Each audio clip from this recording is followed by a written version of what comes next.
ẹ má máa fi olórin kan wé mi mọ́, ẹ má máa sọ wípé ọ̀n bá ti pé èèyàn kan náà bá ti pé lórí ọ̀rọ̀ orin wèrè la fi wo wèrè tí Táyé Currency kan náà ni o. Màmá yìí ti jáde o, wọ́n fìròyìn lẹ̀ lórí ìdí tí ó ṣe jẹ́ wípé kò dáa rárá láti máa sọ wípé à ń fi olórin kan wé kan, wípé olórin kan náà bá ti pè fún coronation Olúbàdàn lẹ́yìn tí ọ̀rọ̀ orin wèrè la fi wo wèrè tó gba gbogbo ayélujára kan. Ẹ̀yin èèyàn wa, ọ̀rọ̀ ń bẹ ńbí yìí o.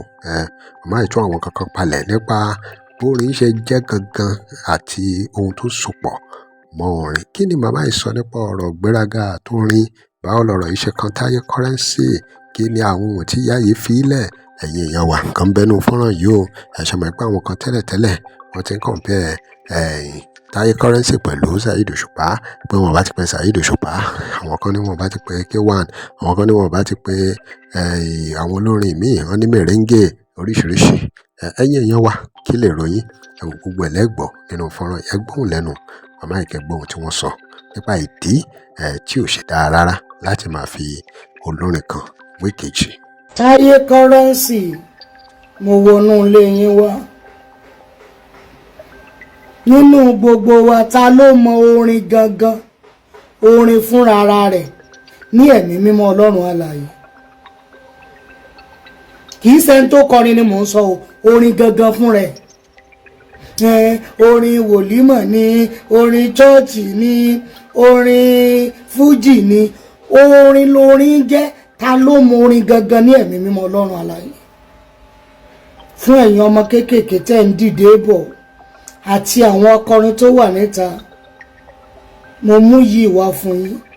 Lọ mọ orin ní ẹ̀mí mímọ́ Ọlọ́run. Ẹni tó bá ní ẹ̀bùn orin kíkọ, ẹ̀mí mímọ́ Ọlọ́run alààyè ló tọ̀ ọ́ wá, ẹ̀mí mímọ́ ló wọnú ẹ̀. O gbọ́ mi dáadáa. Ṣó rí ìwọ tó bá wá ti ń kọrin, ṣó mọ̀ pé Ọlọ́run àti ìgbéraga wọn jọ gírì? Ìwọ tó bá ti ń kọrin, tó bá ti ń wò bí àpẹ àwa lẹ́bùn, tó ti mú ìgbéraga mọ́, ó ṣìṣe. Òun ló ṣe rí tí Táyé Currency tán lọ ń kọ wèrè la fi ń wo wèrè. O gbọ́ mi dáadáa.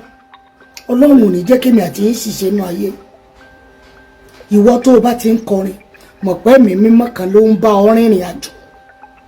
Tó o bá ti mú ìgbéraga mọ́, o ti da ọ̀nà ara rẹ rú. Ẹ̀yin kọrinkọrin, lùlùlùlù, ẹ jẹ́ ayé ríra wa mọ́ ká lè bá àrìn jìnnà nínú ayé. Ìyẹn fún Táyé Currency.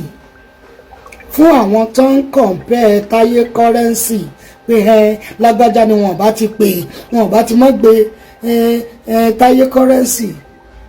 Ẹ jẹ́ ká má máa pa okun ara wa mọ́.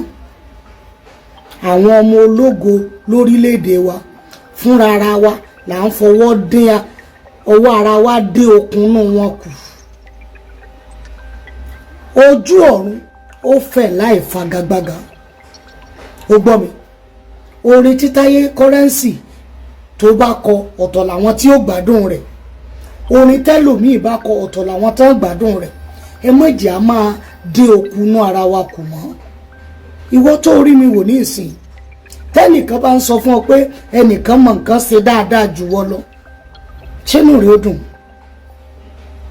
Ẹja má máa fi wọ́n wéra wọn mọ́.